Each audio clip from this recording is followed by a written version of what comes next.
Good evening and welcome. Thank you for joining the after party, raw and uncut. Unlike some other live streams we have, today we have two very special guests. We have Off to a we great have start. Sorry, Agent continue. Overton and I, Wotan from the No Script Show. Welcome guys.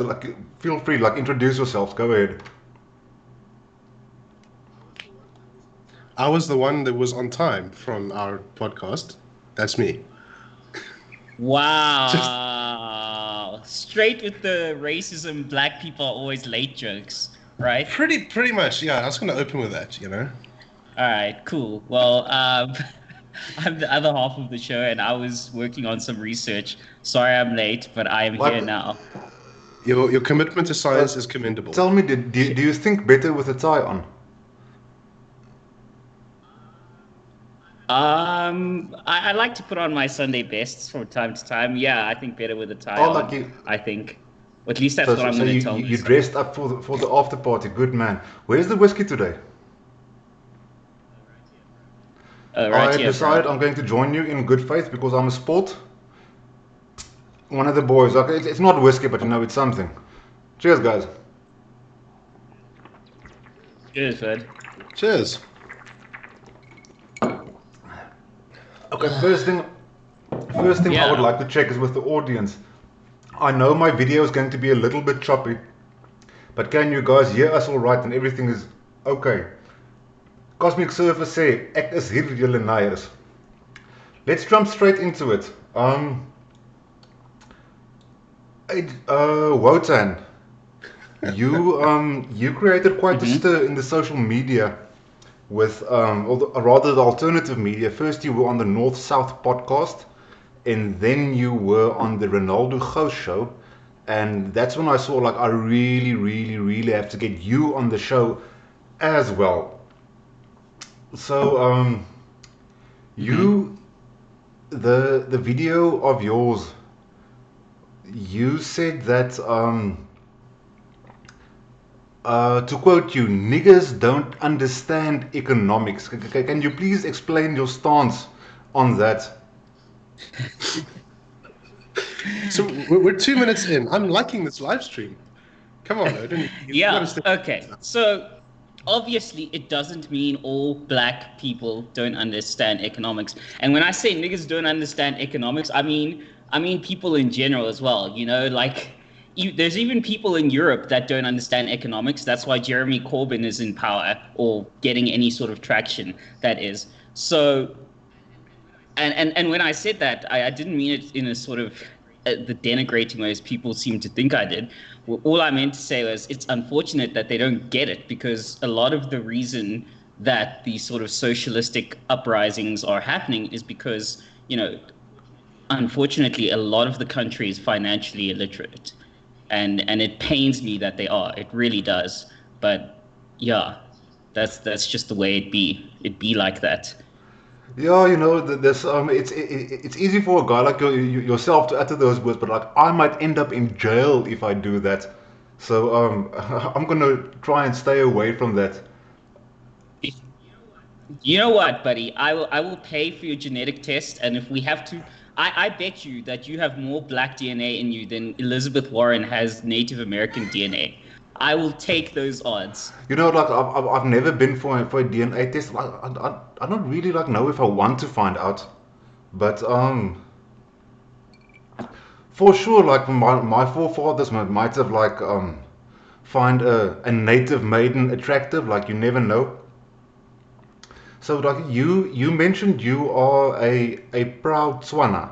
Like were you born in Botswana or Botswana, or where were you born? No, I was You were born born here here in in Pretoria, Pretoria, so bro. your parents are from Botswana. No, it's been a few generations we're here, but I mean, look at it this way. South Africa is kind of a second home to people from bots because there's like 4 million of us here and 2 million of us back in bots. So, a lot of people who are born here still sort of consider themselves Tswana, but we realize the reality of the situation, that it'd be like that Yeah, you sometimes. you mentioned in the live stream that that the Afrikaners realize that black people aren't a monolith and they are dealing with different tribes. So what distinguishes Mm. the Tswana from the other tribes? Or what makes a Tswana and not just a black person? Okay, well, skipping over obviously linguistics and all that, um, there's obviously different sort of cultural Hmm. values, as it were. Things like the concepts of it's very important to keep a promise, although in some cultures that may not always be the case. I mean, one of our most, popular names means promise, like that which Okay. was promise. So, things like that. And also, I think, except for me, because I'm the outlier, we're generally more soft spoken and less prone to the more violent situations. I'm a bit of an outlier. And also, just sort of another cultural factor, for example, would be things like the concept of inheritance. In some cultures in the country, girls are sort of traditionally excluded from inheritance from their parents, where that's not always the case in Setswana culture. Okay, so you are born and bred in South Africa. Tell me, do you Hmm. believe that you were raised with privilege? Well, yes and no. Privilege is highly contextual. You know, Yeah. um, for example, I have a good sort of financial standing. So I guess you could say I have financial privilege, but I'm also practically blind. So if you take my glasses off, I could say someone like Agent Overton has sight privilege. Like the whole concept to me of privilege is just so context. And I'm not saying that your hurdles that you've had to overcome don't matter. Of course Yeah. they do, but uh, we all have our ups and downs. It's not some video game. It's not sort of StarCraft 2 or whatever, where we're going to bring out infinite patches until everything is perfectly balanced. It'll never be perfectly balanced, and that sort of weird utopian view that it'll be perfectly balanced, where we can sort out everyone's privilege, is sort of quite detrimental in my view. So I say yes, and no, I was born with it, and I say let's all just sort of recognize that we each have our unique struggles and play the cards that you were dealt. Okay. I think how old are you guys now? Like, what is your perception of South Africa and what we fought for during 1994? Like, how old were you guys in 1994? Geez, I 5. was. Let I guess Overton can take that one since he hasn't got I to was answer it. I was 5, and I honestly can't remember what the hell I was doing. Um, I didn't vote in any referendums. I carried no rifles. No, I was 5 years old at the time. Yes, Oh, I think you, Uh, you should have been like 6. I think voter over there. Somewhere around there. Uh, I can't remember, but yeah, somewhere around there. Um, yeah, I don't remember much from that time, to be honest. I really don't. okay, let me give me my perspective. Now, I was born in 81. That means I was turning 13 in 1994, like just going into teenagerhood. And I remember Hmm. the segregated schools.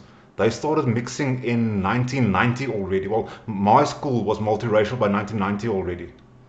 But like to give you like the white perspective, like when I was born Mm. and raised, like I asked the question like, Mm. why does black people have to call us bus, for example? And I was told this is just the Mm. way it is, you know. It's how life works, and like, well, I was told that by our parents, and you just accept it. And come Yeah. 1990, 1991, like the schools started mixing, and we started going through this whole transition. And now they tell me like, okay, well, stop. The rules have changed all of a sudden. We're not bus anymore, and we are all equal. That's pretty damn confusing for like a 12, 13-year old like to grasp the concept of. But anyway, that is just my story. But the big problem I have with that is like I was sold this idea of color blindness. We are we can see the difference in skin color, but besides that, we are all equal. Everybody deserves equal opportunities to everything, etc., etc. But we have now moved into a space where like you hear the words white people out of politicians' mouths like 4, 5, 6 times during a speech, and like I can't really handle that.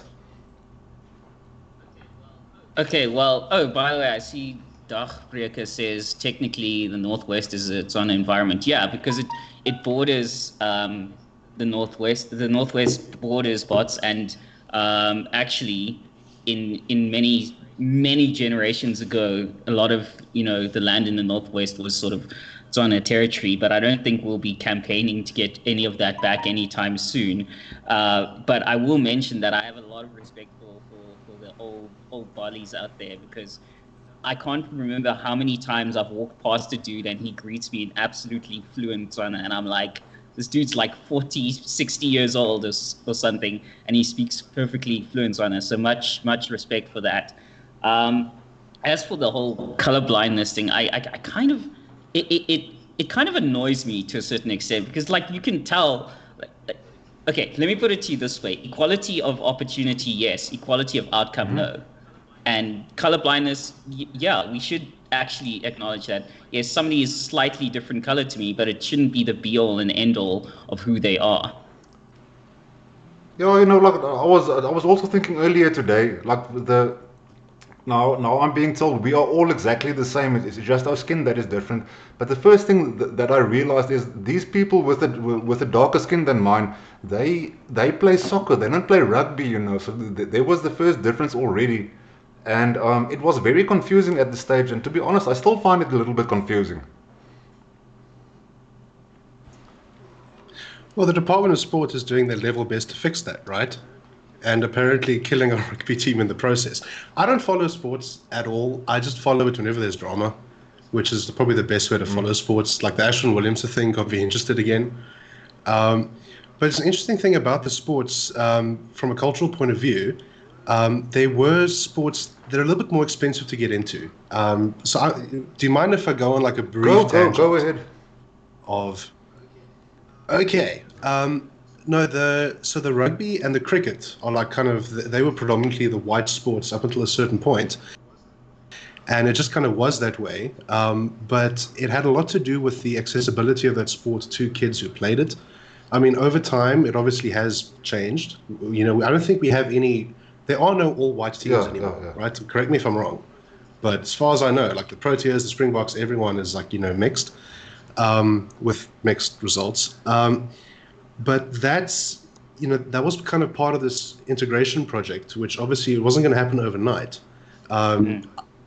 Sports, I mean, I'm completely outside of the whole sport ecosystem. So I know that to make it like a lifelong dream to like play rugby for the national team, you start young in a family that's like hyped about this, and you follow it through school your whole career. I mean, I don't know of any Springboks who are like accountants and they just went onto a field and played rugby. That doesn't happen. So I'm fairly sure that it is this thing that it's like a generational thing. Like there was a generation that didn't really have access to those sports, and now they do, and now there are players. It's, I guess, one of the most visible side effects of, like the legal walls coming down in '94. But ultimately, all races are pretty much capable of playing all sports, I think, with the possible exception of running. I don't know if you guys have been following that. And black people at ice hockey, we can't play ice hockey for shit, bro. Like, that's why you root for the underdog. The black guy in ice hockey, the Asian guy in basketball, root for the underdog. I grew up on the Disney movie Cool Runnings, where it's like the first Jamaican bobsledding team. Amazing movie. And it's like you get to the Winter Olympics and it's like all white people and there's like this one Jamaican team and they're standing like a sore thumb. And it was like a great movie. Wasn't it based on real events? I'm pretty sure it was based on real events. I think they said something about that after the fact. Something to that effect. I will say though, with this whole representation in sport thing, my last comment on that is that yeah, there's all these complexities, but let me leave you with this thought. Nobody bitches that the American Olympic basketball team is 5 tall-ass black guys who absolutely beast on every other basketball team at the Olympics every single time. That's all I'm going to say. Yeah. Weird how they don't care about representation then. Like in America, that in a country that's 90%, okay, not 90% white, bitches that the Olympic team is a bunch of black dudes that just beat. So honestly, I don't care. Just bring the damn medal home, guys. Whoever you need to put in the team, put him in the team so we can bring the damn medal home. Yep. Although that's obviously going to get more complicated. Sorry, go ahead. Speaking about America, did you guys see on the internet the US has sanctioned the Guptas? Yes, at long last. The thing is, which is amazing. Yeah, go ahead. That was followed within about 12 hours. South Africa required a whole bunch of countries, including Dubai, to ratify their extradition treaties. So there's like a bunch of panic at the Foreign Office now, like, can these guys be arrested and extradited? So I think it's amazing, but it is kind of pathetic that the US got there years before South Africa did, given that we could have done the same. But yes, no, it is. The thing is, we sort of did the same, but it wasn't our government. It was our banks that closed their accounts. You know, our government said, "Oh, we first have to do investigations," you know, and drag everything out, which actually pisses me more off because while I'm thinking now, like the DA is crying like, "Oh, like we are taking Zuma to court, and he is finally having his day in court." Like the arms deal started like how many years ago? Will he have his day in court though? Will he actually have his day in court? No. Like no. I'm calling it right now. He's going to show up to court to actually be tried, and he'll die of a heart attack. He's never going to see justice. So like your bet is he shows up to court and heart attack. Klipkop, what's your bet? Like, how far does this go? I just want to see, because I'm wagering he'll never see the inside of a prison cell. He will be funded and he will dodge and dive it like until he dies of old age one day. That has been blatantly obvious since this whole trial has started. Don't? And I think that's why nobody cares. Like, we all know what's going to happen. Yeah, I'm not. It's like, I mean, like here's something crazy, right? If you were 8 years old back in 2011, right? And you just kind of started paying attention to the world, you turned 18 this year, and for your entire life, Zuma has been dodging the courts. So that's like a basic default for you now. That's just part of what South Africa is about, you know, Zuma dodging the court system. So yeah, I don't know, it's like part of our culture. It's been going. We are bringing him to justice now. Like all of the corruption that happened since the arms deal up until now, we still have to get to that. And while we are processing that, do you think that corruption isn't happening at the moment? I'm 99% sure Cyril Ramaphosa is stealing the coffers dry. He is lapping up as much as he can before the whole thing collapses. Of course, he was there when Zuma was there, of course. Dude, like, do you remember? I'm nostalgic for the days when the biggest scandal was only 260 million rand, the Nkandla Homestead. Do you guys remember what that was like when they weren't measuring it in billions? My God. The innocent days. Oh, we were so naive. We thought it was just a homestead. No, this was a side project, you know, to funnel some money around. The big stuff was in the background. My God. Shock surprise. Commies love spending people's money. What a surprise. You know, I'm not a huge fan of, you know, execution by firing squad and extreme punishments like that. That's one way to open a point. But honestly, these people have caused, you know, the Zumas of the world have caused so much suffering to so many people, and on such a monumental level. And the worst part is, as the big liberators, they've actually betrayed a lot of poor black South Africans that I would be willing in this case to make an exception and be like, you know what, hang him. I don't care. Hang them. Because this is you are some monstrous people. It's this and the VBS bank scandal. Like when you're robbing blind old ass women to get your new Range Rover, like you're a monster. You are absolutely a monster. I'm pretty sure we all can agree with that. Yep. Yeah, although they did learn how to play the game, obviously there's enough going on in the background that these people aren't ever going to see the inside of a jail cell anyway. I mean, it would take extraordinary circumstances for that to actually happen. Yeah, I can't get over it. They're honestly monsters. I don't use that word lightly.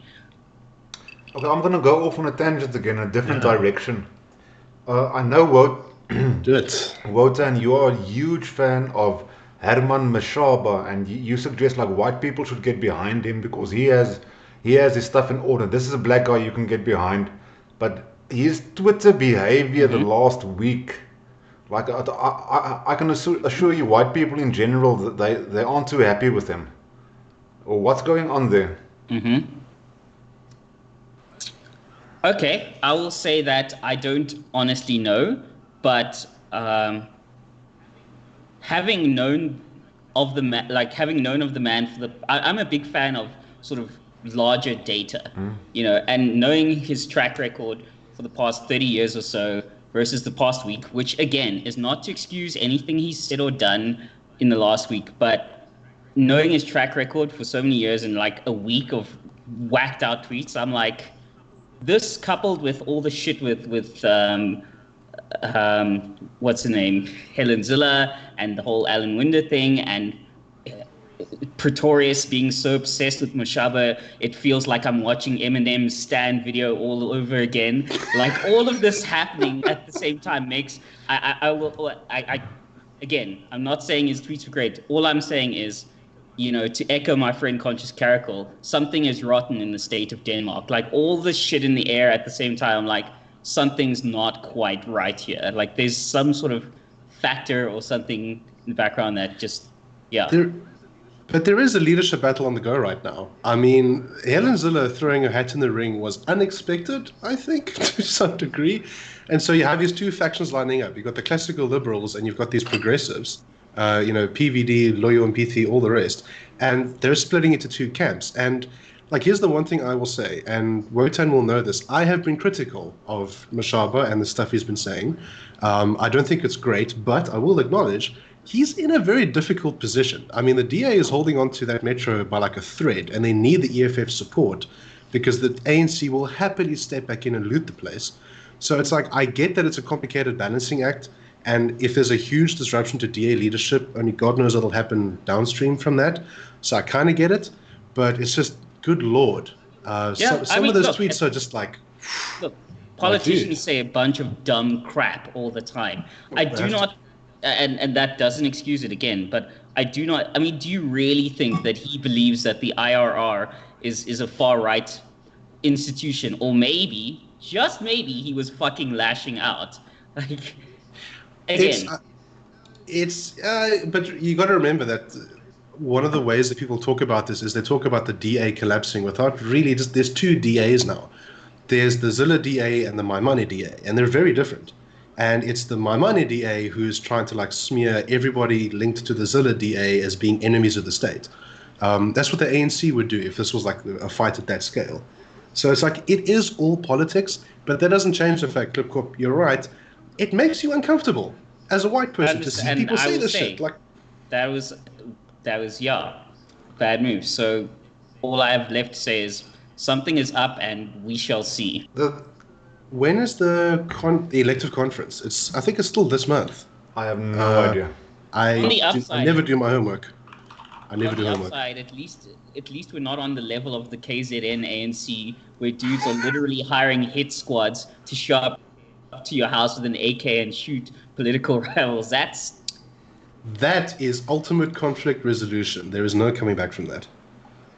I actually do not know. I don't even know if they published the date, but I do know that there is an internal election happening soon. So it's going to be crazy for a bit, and then the election will resolve, and either the DA will split in two or it won't, and things should return to kind of normal-ish, maybe, if we're lucky.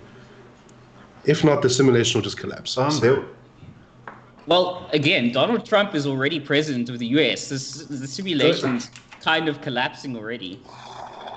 it's almost like Americans are glued to their TV to such an extent that for them it's rational to have the dude that hosted The Apprentice also run the White House. Like it's just people are going to be talking about this for years. Like just the cultural aspect of, I mean, dude, can you imagine the guy that hosts Survivor running the White House? Can you imagine him having a What? tribal councils? What's the guy? Jeff Probst, that asshole. That's the Jeff one. Probst. Yes. What Can an you asshole! I imagine? hate that guy.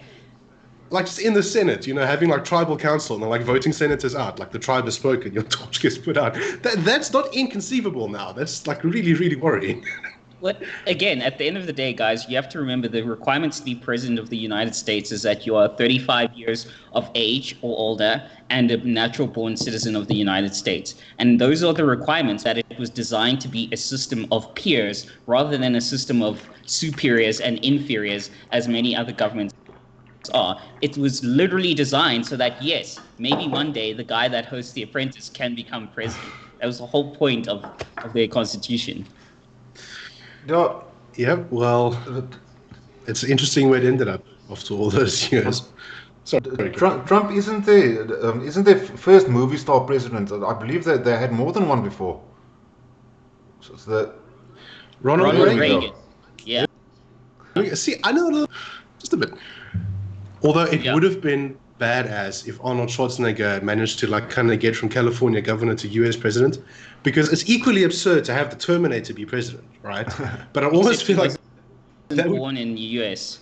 I know, but I want that so badly. Like, I just want to hear someone with like a very German voice leading the US. Can you imagine the reaction? I don't know. Klipkop, maybe you want to call somebody you'd like to see being president of the US. No, you're putting me on the spot now. No, I can't think of anybody. Okay, for me, I would love to see like let's see, either Arnold Schwarzenegger or, hear me out. Okay, hear me out. Neil Patrick Harris permanently acting as Barney Stinson as president of the US. Barney Stinson from How I Met Your Mother as president my of the US. God. That would be amazing. Dude, I'm going through How I Met Your Mother like right now, so I'm loaded up with Barney Stinson references. They're fresh in my mind. He would make a good president, I think. At least he would make a very good speaker. Let's just put it that way. Right, so guys, the questions I prepared are a lot more intense. Okay. I'm going Lay 'em on back us. to our culture. Okay, we know Wotan. He is a proud Tswana. Now, Agent Overton, tell me, as what do you identify as some sort of a tribe here in South Africa? Like, are you an Anglo-Afrikaner, or what exactly do you identify as? Confused internet lizard. I don't affiliate to any known local tribes, no. So my actual heritage is Okay. Irish, and as you know, the Irish have played zero fucking role in South Africa's politics ever. So I'm pretty much under the radar in all aspects. Yeah, I don't pick sides. I don't pick tribes. I'm like an individualist through and through. So I don't identify as anything in particular. I've actually got a bit of an allergic reaction to group identities, to be honest. So that's the me. thing is, I used to be an avid individualist myself. To be honest, I still am. But the thing is, if there's such a large group of people that define as themselves as individualists, it is so easy for collectivists to exploit that and use the rhetoric we are hearing currently. So I feel that there's like a sort of a shift in South African politics, where like the IFP gained traction in the elections, the Freedom Front Plus as well. Like people are going back like to their collective, where they identify as. Like I don't Can I? I don't identify or relate to like a lot of like very Afrikaans things I see out there on the internet and online, etc. But I also feel like I need to move back to my identity, just to defend ourselves from this. I don't know what to call it, a communist takeover. So I've got a bunch of thoughts on that, but I don't know if you want to go first, Lotan. Yeah, okay. So with the whole individualist versus group identity thing, I say, look, okay, let me put it to you this way. Yes, I'm proud. I even have my specific Tswana tribe in my sort of bio on Twitter. I'm from the Gabo Bukhatla tribe, which our totem animal, ironically enough, with all the racism jokes going around, is actually a monkey. It's a vervet monkey, but I know. It's I actually need I considered. need to see that on a coat of arms on a T-shirt. You don't You've understand been to that. my house, dude. I've got the little totem sitting in my room all the Wearing time. it on a street. Uh, But anyway, carry on. and I'm aware of our tribal tradition because the Setswana people are sort of split down into 8 great tribes, and each of those great tribes has some sort of totem animal. So I'm aware of things like that and traditional songs and all that sort of thing, and I've got my own traditional garb. But so I say it's nice to be aware of those things and preserve them, but I'm not going to like somebody or favor them over somebody else purely because of the accident of birth of them, being in sort of my same bloodline or my same tribe or whatever. Like I'm not going to I'm not going to stab Agent Overton in the face just because somebody from my tribe told me to, No, but but right? but you would score a date with an Instagram model. I would like this on record.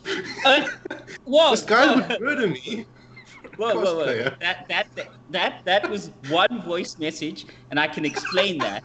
Tell I, us more. Tell us more. okay. I, I also would like to follow up and say that I told him I would actually kind of be okay with it because I completely understood where he was coming from. So, Okay. I don't know if you want to explain that or should I? I feel like it's more your story than mine. Take it. Okay. So, So I was on Instagram the other day, and a particular model that I follow by the name of, what? Let's not name her, but she's a very, very pretty model. She's a South African, half Asian model, and I happen to voice note Agent Overton and say, you know what, dude? If it came down to it, I would totally give you a Colombian necktie to get a date with. And for those of you who don't know what a Colombian necktie is, it's it's when not you jewelry. It's not it's jewelry. no, it's actually pretty brutal. You slit the person's throat open and you pull their tongue through the slit. It's a very brutal sort of Pablo Ugh. Escobar way of killing someone. But I was like, I I know. only said that as a statement of how hot she was, not that I actually. I guys, just listen. Murdering your friends is never okay. We do not murder our friends. I was just kidding. But also, I understood both that you thought she was attractive and that you wouldn't actually slit my throat, I don't think. At least I'm 80% sure. So it's cool. Statistically, I think we're okay. So the return to collectivism, there's actually an interesting historical point which doesn't really get talked about much in contemporary conversations, which is South Africa's government up until 1994, and I know that like you've got these our local versions of the Black Lives Matter radical activist types using language like this, but I'm going to fucking use it. It was a minority government, right? It was built by the colonists for colonial operations, and then they unified all the colonies to create a national government, and then they handed over power. So the actual thing is, what you're seeing as a return to collectivism or like a shift back to this, that collectivism has always been there. Where it hasn't infiltrated into is the politics, which was predominantly British, which is predominantly liberal and like individualist. So it's like that's why it seems like things are shifting, but all that's really happening is the system is normalizing. The way politics are conducted on the ground, which is brutal, is filtering its way up through the hierarchy. So, like for example, when Mbeki got ousted by Zuma at Polokwane, within the space of about 3 months, the entire cabinet was replaced with ethnic Zulus. I don't know if that's so. There's like this whole other layer to South Africa's politics, which is not fought in like parliament and the courts and all the rest. It's fought culturally, and it's now coming through, and people are going, "Oh my God, this is the end."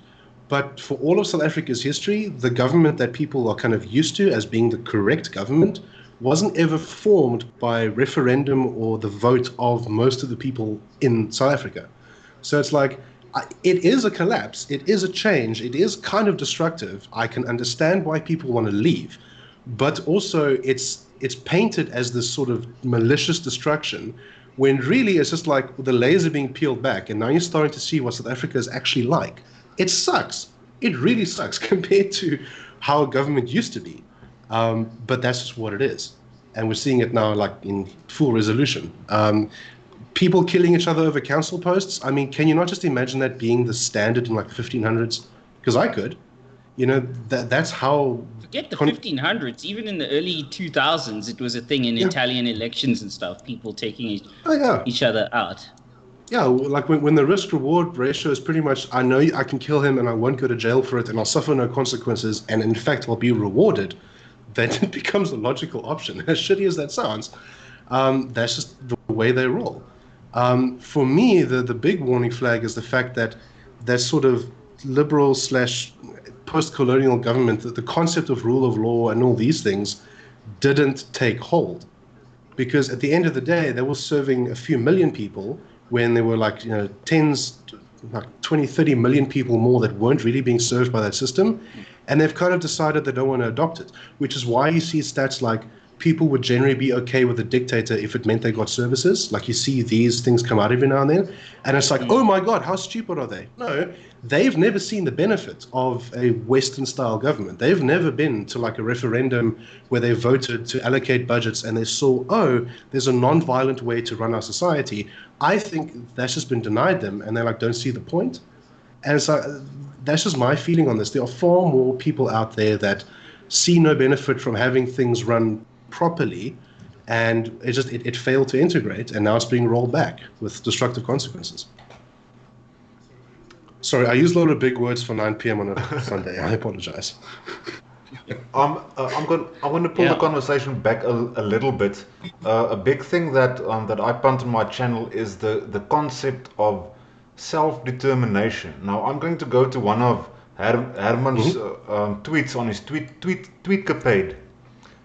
They will succeed as neighbors of Orania, as they are actually on the far right of such a movement, South Africa. For as long as some of us are still alive, we'll never be part of those who miss the apartheid days. What do you guys think about Orania? I can actually comment on this, seeing as I actually met someone from Orania the other day, and Ernst Root's brother. And as I pointed out on our podcast, he didn't like shoo me away, black person. He very warmly hugged me, embraced me, and he even brought me a brandy and Coke, which we enjoyed together. So, let me put it to you this way: I just don't care, and I know a lot of people say when they hear that they feel like a negative connotation to it. I don't care, as in I'm just totally neutral. Like, there's no Orania Air Force strafing the N1 when I drive to work every morning. There's no Orania army circling us, stopping me. So whatever you want to do, you do. Like, this is the libertarian in me. Whatever you want to do, you do you. And this applies to self-determination, same-sex, whatever you want to do. As long as you are not coming into my house and telling me how to live my life, I don't care. Orania's rare success stories, but you're never going to hear it in the mainstream press, right? Because they were counter to the narrative. But do you guys know? But at the point where Orania was founded, even the Afrikaners thought these people were nuts, and then it would fail. I forget who the president was at the time, but he was basically like, LOL. Nobody stopped them because they thought it would just collapse. It didn't. If you take Orania's economy as independently of South Africa's, it's like the only one that's actually kind of grown year on year in the last 10 years. If Orania had a stock exchange and listed companies, it would be an investment destination. They're actually getting like export deals. They're growing as like a tiny little economy there. So from that job, how they've done it, I couldn't tell you. I've never been there. Would actually like to go at some point just to see it. But it's like as a model for just taking a literal patch of dirt and building a functioning town on it, there's a logic to learn from that. I just wonder if it's not too late for us to implement those lessons. because I know that there are a bunch of people that are like, self-determination is the answer, and we should go and like build all these answers. But if you did this 100 years ago, the demographics were a lot different. The demands in our economy were a lot different. I don't know how successful you would be. My complaint is always that, sure, take all the most productive people and just kind of isolate them and don't, kind of interact with the South African economy at all. At some point, you're going to create a monster. You're going to create people that want what you have and will get guns and trucks and try and take it from you. And I don't know what that looks like. So basically, like The Walking Dead. Something like that. I don't know if you've ever watched that series, The Walking Dead. Like every time there's a nice community in The Walking Dead, like it's this whole zombie outbreak series thing. Every time there's a nice community, like some group of people just like floods it and just tries to destroy it. And just takes their shit. And it's like, I'm a little bit more annoyed that The Walking Dead is still going. But that's besides the point.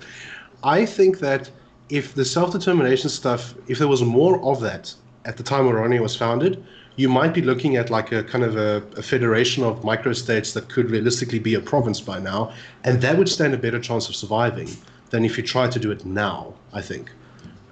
It's just because the environment's changed. But in principle, I do think it's a good idea. It's not the cure-all that you think it is going to be, especially because, and this is important, Orania is completely landlocked.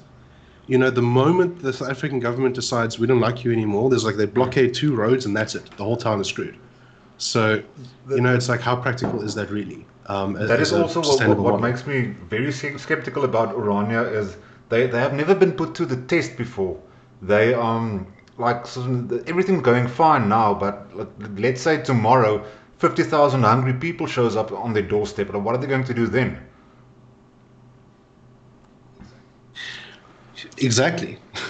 And I got into a very friendly debate with somebody on Twitter about this a while ago.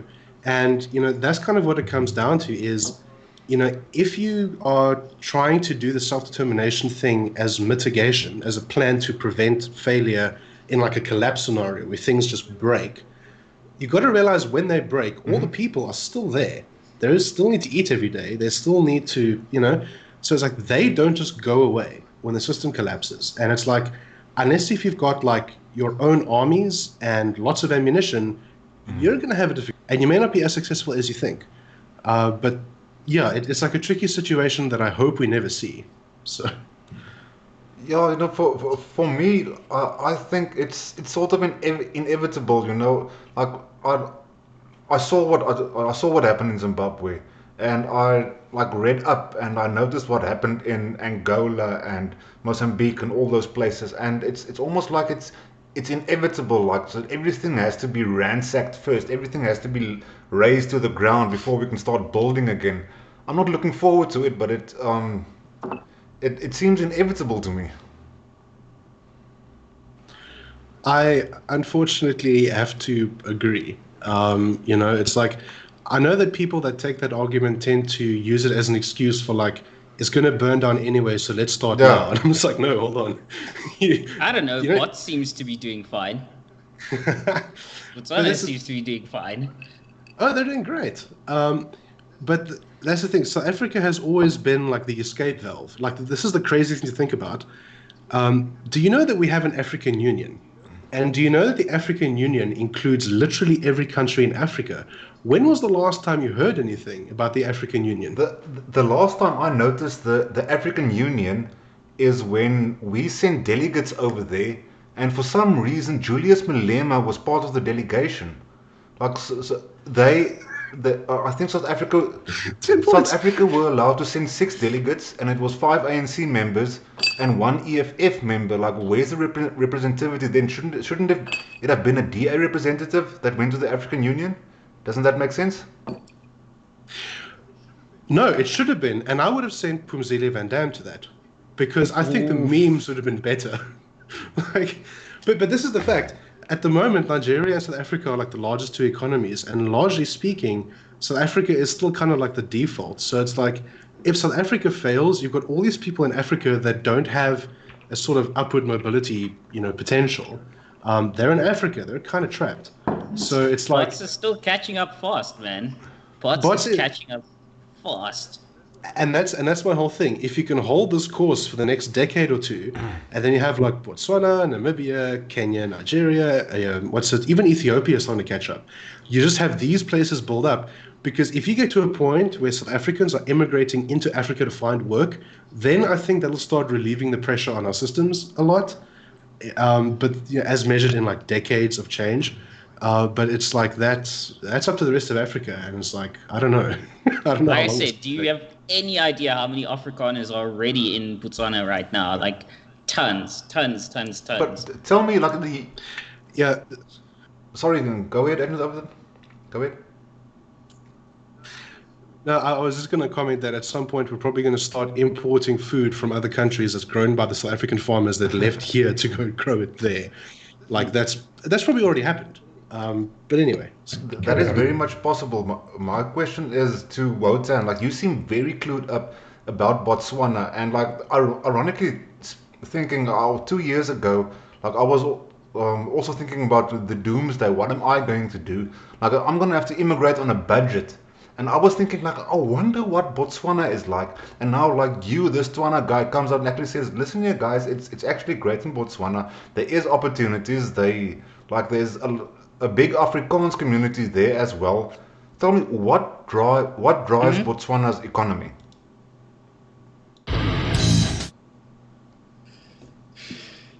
Partially minerals, not farming. Well, yes, farming, but a lot of minerals and as Agent Overton will attest, good controls on their financial Hmm. systems, their burgeoning financial sector, and just not having a batshit insane anti-white people bent.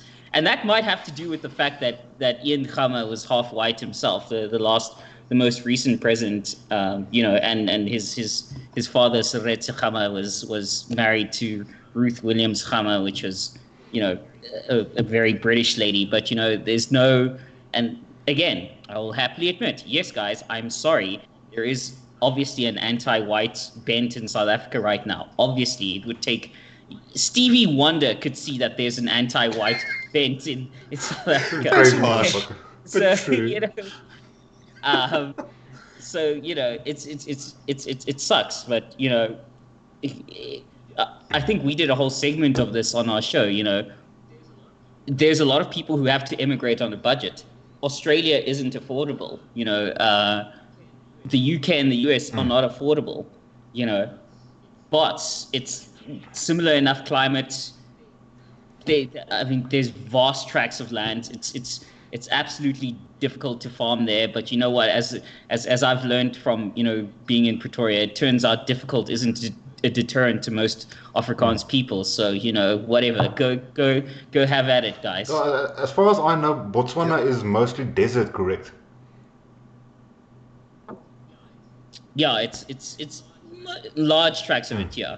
Now, like, I'm being dead serious now. If any of us, like us white Afrikaners, that feel like Cyril is turning up, like he's most boiling the frog in the pan, if we feel the heat is getting too hot and we are seriously considering a move to Botswana, or what route should we take? What would you suggest? Go find a job first, or Well, I hate to break it to you that Botswana is took a page from Donald Trump's book. They're terrible, terrible racist in that they have some pretty serious border yeah, controls. I don't know if you remember, about a year and a half ago, there was some riots in the northwest, and the Bots government closed the border immediately because, as it turns out, the Bots government does what a government's supposed to do and looks after its citizens first. So yeah, um, you can get there. They're not going to have an anti-you bent, but you're going to have to demonstrate that you have some sort of skills or whatever. I don't know the full immigration thing. I'm privileged in that. I mean, I still have family there. I'm privileged in that I can sort of walk across the yeah. border almost and just be like, cool, I'm here type thing. But full on immigration, I'm not actually sure. It's but I would assume you need some sort of skill set and have to state why you're actually, making the jump. Yeah. Okay, we are 10 minutes away from 10 p.m. I the this Already? conversation is going to continue on my Discord channel. The Discord link is in the description. The Discord link for the No Script Show is there as well. Agent Overton and Wotan has promised me, like when it hits 10 o'clock, we're all going to go to our Discord server, and the conversation will continue there. I had a few other questions, but I think maybe we should go to the audience. Is there anything, if you guys would like to ask something now, live, please at Klipkop if you want to. I see there is a lot of chat, but it's probably mostly inside. Never trust the internet to ask your questions, man. It's always going to be a bunch of edgelords and keyboard warriors. Actually, not like the up until now. My channel has been pretty pleasant. Now that there is these two other individuals that I don't even want to mention their names, but hopefully they will stay away from my channel. No, they won't. That's not how the internet works, man. Oh well, like I'm making a special case out of them. Like if they just pitch up, I'm just gonna block. I don't want nothing to do with them. Nice, good. I see Ruin van der Walt says foreign applicants can obtain residence permit through investment in Botswana after a minimum investment of 1 million Botswana Pula BWP. Investor residents may also apply for the tax exempt clearance. By the way, I guess to just fit in with the whole cultural thing, yes, Botswana's currency is actually the Pula, which means it literally means rain. That's how precious water is in sort of our culture. In fact, I don't know if you've noticed this, but a lot of Tswana and other black cultures, the names are sort of bi-gendered.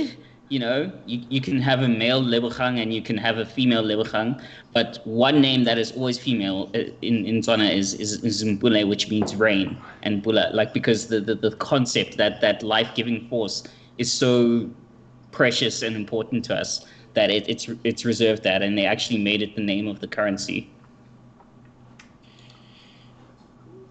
That's a cool factoid. Thank you for sharing. Sponsored by the Botswana Immigration Board. It's an ongoing joke we make, but I will also throw in this, right? I know of a bunch of South African businesses that are looking at essentially establishing headquarters in Botswana because stronger currency, easier trade laws, less bullshit at customs, and also proximity to like the Gauteng market physically. So there's that.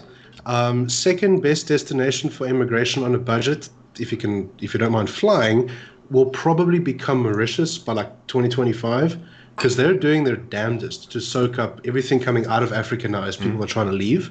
So, at some point, you're probably going to go to Mauritius and find it's been South Africanized to a big extent, just because they kind of want to pull people over. And they're taking it seriously, far more than any other countries are. So I think in a few years, that could be an option too. On a more global scale, would you say there's more of a Western interest in Botswana or more of an Eastern interest? I'm not actually sure. That's a good question, and I can't. I'd be lying to you if I said I'm sure of either way. But I'm leaning towards Western interest. There's very sort of fixed. I mean, the last time I visited I don't know what the Afrikaans word for it is, but your grandmother's sister. Your grandmother's little sister. Okay. Maybe you can help me out with this, Klipkop. I don't know. That's too far up the family chain. Like, I don't know. But your grandmother's little... That's your great aunt, surely. Yeah, maybe? Somewhere there. Okay. My grandmother's little sister. There's still parts and bots where people leave their cars unlocked type thing. Just because, there's that rule of law, Western sort of influence. Leave other people shit alone. Yeah. Pretty much. I mean, yeah. So were there any interesting questions let me coming see through? if there's anything else. Charlie Brown, could you ask Agent Orange? It's probably Agent Overton. Could you ask? Could you please? Yes. Could you please ask Wotan now for an address in bots where I could send some links Africa. You know what, Charlie Brown? That's a pretty funny little joke. What's funnier is how unoriginal your fucking internet name is, dude. Like, seriously, put it into a randomizer. Do better, Okay, fam. Dagtrekker asks at Agent Overton, I see Standard Bank has moved their head office to Mauritius. So that was a comment. Dashun's rule at Klipkop. From an outsider, No, they from an haven't. outsider's point of view, do you feel it's important that the US has frozen the Gupta's assets and why?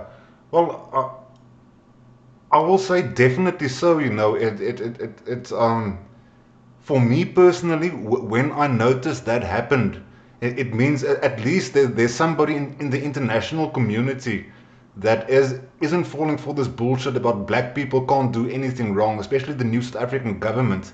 They notice what's happening here in South Africa, and they are at least acknowledging that we have problems. But if you ask some other countries, you know, everything is still like fine and dandy and fucking unicorns and and rainbows and shit in South Africa when it's just not the case.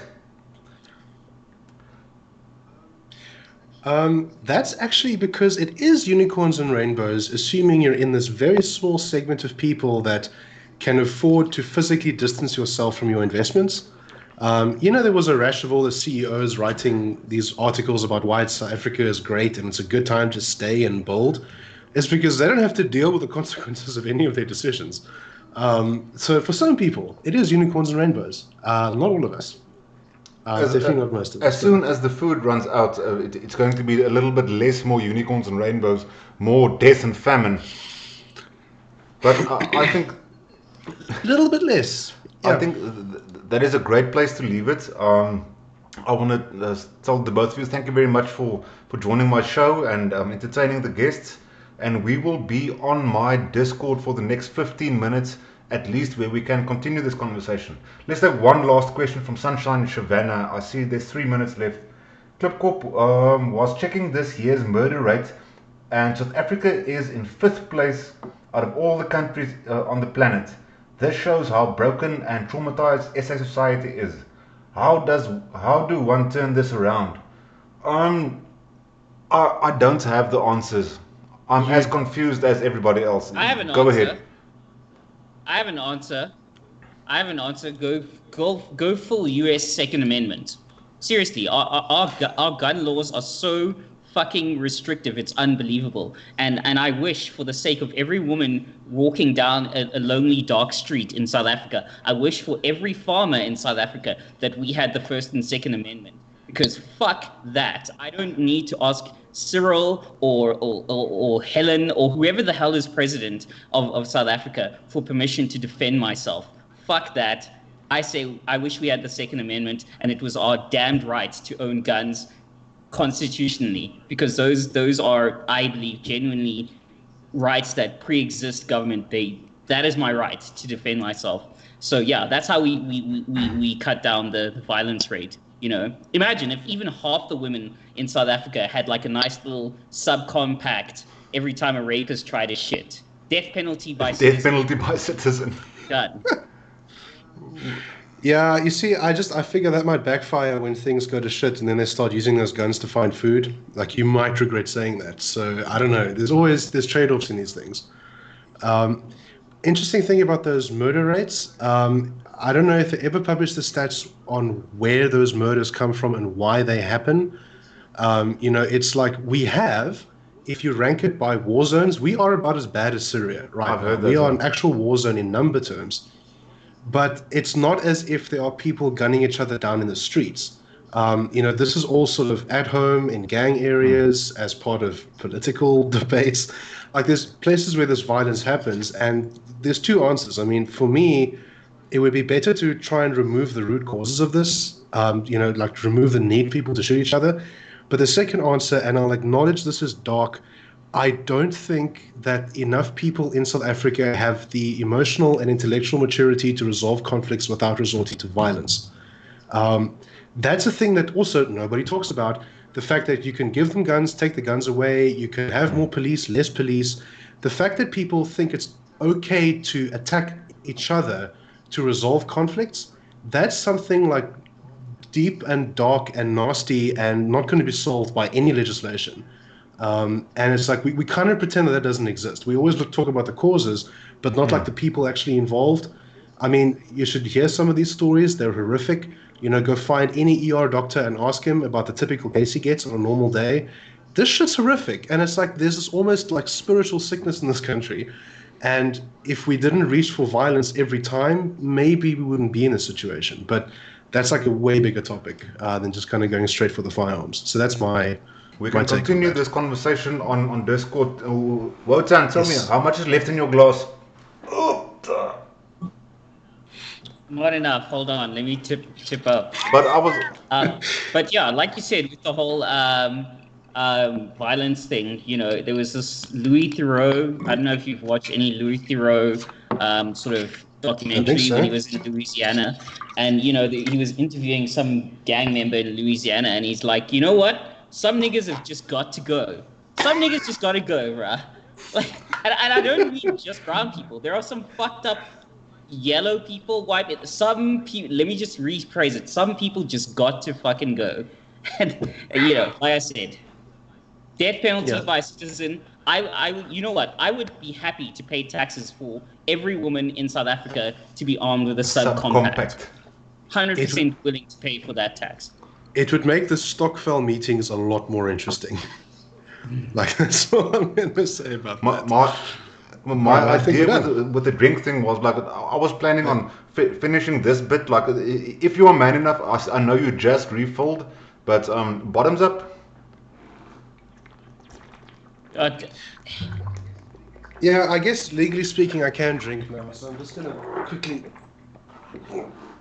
Oh, what the boy, Jeez. So let me just get in on this quickly with my unofficial sponsor, because I don't want to be left out of this party. So yeah, okay. Cheers, guys. We will admit that we are secretly funded by Fireball Whiskey and Black Label. So, No, we're not. We're not. That is a joke. Subtitle. That is a joke. For legal reasons, that's a joke. For legal reasons, that's a joke. Okay, Charlie Brown has another question for Wotan, but we are going to continue this conversation on Discord. The link is down in the description. It's first on Cliptopia, and then after that it's going to be on the No Script show. Thank you very much, Adrian Overton and Wotan, for joining us. Peace out, Brad. Cheers, guys. Thanks, everyone. Cheers.